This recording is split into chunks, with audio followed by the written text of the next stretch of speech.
It wasn't Robert who survived the jungle. Technical Sergeant Robert Niland actually died a hero's death on D-Day, manning a machine gun at Neuville-au-Plain to cover his retreating comrades. It was the eldest brother, Technical Sergeant Edward Niland, a B-25 Mitchell bomber crewman who was shot down over Burma in May 1944. Presumed dead by the War Department, he secretly survived a harrowing trek through the jungle and a brutal year in a Japanese POW camp, returning home alive in 1945. In the summer of 1944, a mother's world was measured in paper. 3 times in a single week, the telegraph boy rode up the dirt driveway of the Niland home in Tonawanda, New York. 3 times, the same black ink delivered the same unthinkable verdict: your son is gone. The tragedy began not in France, but in the suffocating heat of the Pacific Theater. On May 16th, Technical Sergeant Edward Niland was shot down over Burma. The Army Air Forces found nothing but a burning wreck. To the world, the eldest Niland boy was dead. In reality, his nightmare was just beginning. 3 weeks after Edward vanished in the east, his brothers landed in the west. On D-Day, Bob Niland volunteered to hold a hopeless rearguard action at Neuville-au-Plain so his platoon could escape. He manned his gun until the position was overrun. He died so his brothers in arms could live. The very next morning, June 7th, Lieutenant Preston Niland led his infantry platoon against the heavily fortified Crispec artillery battery near Utah Beach. He was cut down at the gates of the bunker.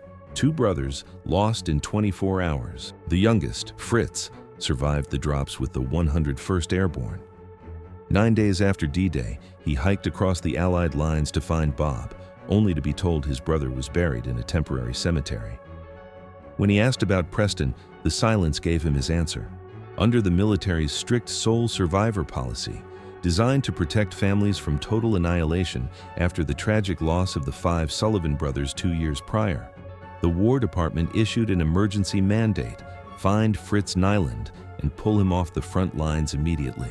But history kept a secret that even the War Department didn't know. Deep within the hell of the Rangoon prison camp, Edward Niland was still drawing breath.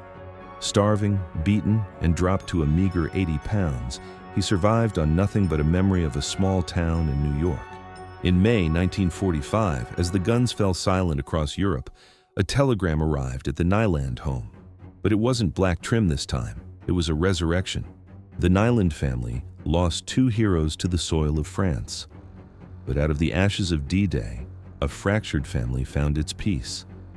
Hollywood built a masterpiece on their sacrifice, but the real story ended not with a lonely grave in Normandy, but with 2 brothers holding onto each other on a sunny New York platform, living proof that even in the darkest hours of human history, life can find a way back home.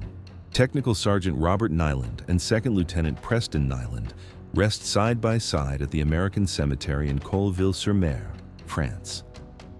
Edward and Fritz Niland returned to Tonawanda, spent the rest of their lives together as neighbors, and raised families within sight of each other's porches.